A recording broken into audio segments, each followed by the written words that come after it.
Yung kanyang tambutso ay naglalangis na. Ayun o, fingerin natin. Oh shit, motherfucker.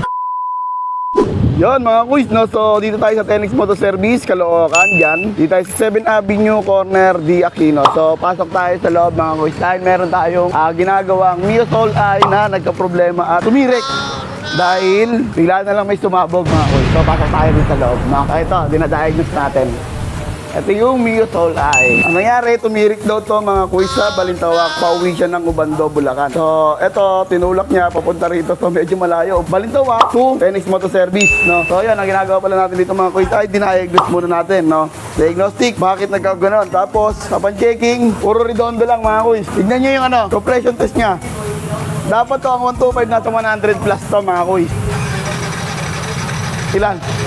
25. So hindi niya na kaya magpaandar ng motor o pa-start. So sobrang sobrang baba na mga kuys, no? Subject for engine refresh na yan. At kung mapapansin natin mga kuys, ito pa, pakita ko sa inyo. Yung kanyang tambutso ay naglalangis na. Ayun o, fingerin natin. Oh shit, motherfucker. Diba?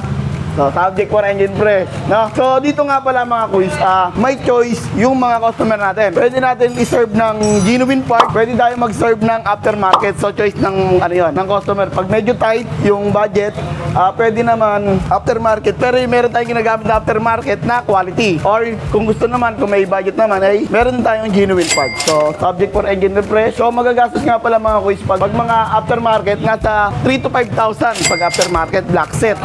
No, kasama labor, lahat-lahat. Pag mga genuine naman, 5 to 8,000. Depende yun sa makikita natin yung mga papalitan. So, dito naman mga kuys sa atin, no? Pag pwede pa namang gamitin yung mga parts na okay pa, hindi natin papalitan basta-basta, no? At yung pa rin para makales yung customer sa lahat ng mga papalitan ng parts o yung gastos makales, no? Pag okay pa, hindi natin papalitan, no? So, yun, subject for engine refresh, baklasin na natin. Let's go.